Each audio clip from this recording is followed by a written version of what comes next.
আল্লাহর উপর ভরসা করে আমাদের লাইফটাকে অতি সহজ করে বেঁচে থাকার জন্য ট্রাই করা উচিত। তাতে হয়তো আমাদের জীবনের অনেক বড় কোনো সমস্যারও সমাধান হয়ে যেতে পারে। হ্যালো এভরিওয়ান, আসসালামু আলাইকুম।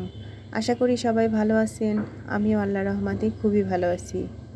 এই তো সকালে বেবির জন্য নাস্তা রেডি করছি। ওর জন্য সাবু আর সুজি রান্না করে নিচ্ছি। এখানে আমি কোনো চিনি বা তাল মির্চি কিছুই অ্যাড করিনি, শুধু সাবু আর সুজিটাই রান্না করে নিয়েছি। আমার বেবি মিষ্টি জাতীয় কোনো খাবার খেতে চায় না, তাই ওকে শুধু ওটা রান্না করে ফর্মুলা মিল্ক অ্যাড করেই ওটাই একসাথে মিশিয়ে খাওয়াইয়ে দিচ্ছি। এই তো বেবিকে নাস্তা করিয়ে চলে যাব আমাদের নাস্তার জন্য। এখানে আমি নুডলস রান্না করে নিয়েছি। আগেই নুডলস রান্না করে রেখেছিলাম, ওটা সবাই খেয়ে নিয়েছে। তারপর আমি আমার জন্য একটু নুডলস রান্না করেছি। আসলে নুডলসটা ঠান্ডা হয়ে গেলে আমার কাছে খেতে ভালো লাগে না, তাই আমি আবার নতুন করে নুডলস রান্না করে নিয়েছি। ওটাই সকালের নাস্তায় খাবো। আজকে আর সকালে নাস্তার জন্য রুটি বা ভাত কিছুই রাখিনি, শুধুই নুডলস। এই তো সকালে নাস্তা শেষ করে চলে এলাম কাজে। গত রাতে কিছু সবজি বাজার নিয়ে এসেছিলো, ওটাই বের করে রেখে দিয়েছি। ওটা এখন সুন্দর করে গোছ করে ফ্রিজে রেখে দেব।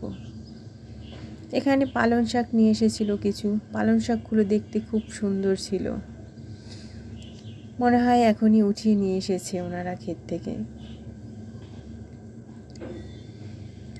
পালং শাকগুলো খুবই তাজা ছিল এবং সাথে গাজর নিয়ে এসেছিলো, ফুলকপি, বাঁধাকপি, পেঁপে।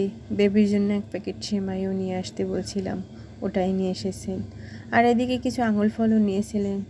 সবাই খাওয়া শেষ করছে। আঙুল ফলগুলো যে বাকি রয়েছে ওটাই এখন আমি ফ্রিজে রাখছি। এগুলো আমি আগেই ধুয়ে সুন্দর করে গুছিয়ে রাখছিলাম, ওটাই এখন পলি করে রেখে দিচ্ছি। যেহেতু কোনো ঝুড়ি বা বক্স খালি নাই, তাই আমি পলিতে করেই রাখছি। আঙুল ফলগুলো খুব মিষ্টি ছিল, খেতে খুবই ভালো লাগছিল। এই তো সব কিছু গুছগাছ করে তারপর আমি চলে যাব দুপুরের রান্নার জন্য। জানি না কোন কোন আপু এবং ভাইয়া এখন পর্যন্ত আমার ভিডিওটা দেখছেন। যদি কোনো আপু এবং ভাইয়া আমার ভিডিওটা দেখে থাকেন, প্লিজ একটা লাইক, একটা কমেন্ট করে যাবেন। আপনার একটা লাইকই আমাকে সামনে এগিয়ে নিয়ে যেতে অনেকটা সাহায্য করবে। আর প্লিজ আমার নতুন পরিবারের সদস্য হয়ে যাবেন। এখানে আমি কিছুটা রুই মাছ নিয়েছি দুপুরে রান্নার জন্য। রুই মাছগুলো মশলা মাখিয়ে ভাজতে দিয়ে দিলাম। রুই মাছগুলো ভেজে তারপর মশলা কষিয়ে তারপরে রান্না করব। আমার পিছনে অনেকটা শব্দ হচ্ছে, আমি যেখানে আছি ওখানে বিল্ডিংয়ে কাজ হচ্ছে। অনেক শব্দ, ভয়েস ওভার করা যাচ্ছিল না। আমি প্রতিদিন রাত্রি এজন্য ভয়েস ওভার করে রাখি, কিন্তু আজকে আর রাত্রে ভয়েস ওভারটা করতে পারিনি, সময় পাইনি। তাই দুপুরের সময় দিচ্ছি, এখন একটু কম কাজ, তারপরও শব্দ। প্লিজ সবাই একটু মানিয়ে নেবেন। এই তো রুই মাছটা ভাজতে দিয়ে তারপর চলে এলাম একটু সিম আর আলু রান্না করব, ওটাই মশলাটা কষাচ্ছি। এখানে আমি গুঁড়ো চিংড়ি মাছ দিয়ে সিমটা রান্না করব। শীতের সময়ের সিম আসলে খেতে বেশ ভালো লাগে। সিমটা কষিয়ে তারপর আমি ঢেকে দিয়ে দেব।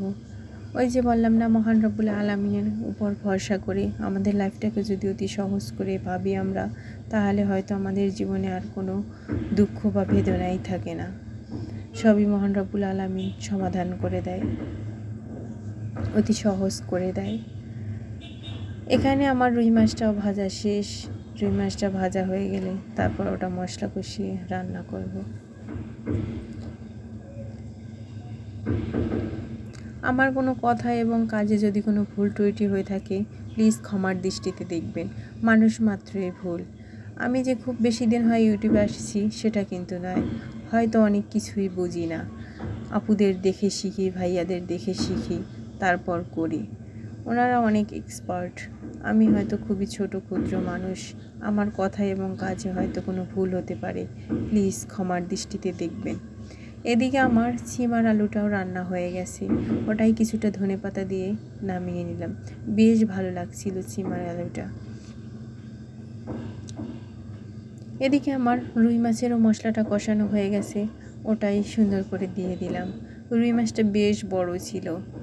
আসলে যারা মাছ কাটে ওনারা খুব সুন্দর করে মাছটা কাটে না, একটা তেড়া একটা বেঁকা করে কাটে, তাই দেখতে ওইভাবে সুন্দর লাগে না।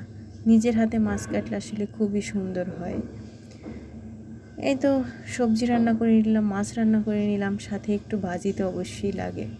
ভাজির জন্য এখানে আমি একটা দুইটা ডিম দিয়েছিলাম, তারপর সাথে একটু আলু, একটু ধনেপাতা কুচি, আরও একটু সবজি দিয়ে সুন্দর করে আমি ডিমটা ভাজি করে নিয়েছি। আসলে এরকম ডিম বেশ ভালো লাগে। ডিম ভাজিটা খুব সুন্দর হয়েছিল, সাথে আমার একটু গোলমরিচও দিয়েছিলাম। এই তো এদিকে আমার রুই মাছটাও সুন্দর করে ভুনা করা হয়ে গেছে, রান্না করা হয়ে গেছে। ওটাই কিছু ধনেপাতা কুচি দিয়ে নামিয়ে নিচ্ছি। দেখুন তো কত সুন্দর দেখাচ্ছে। আসলে ধনেপাতা ছাড়া রান্নাটা মনে হয় অসম্পূর্ণ থেকে যায়।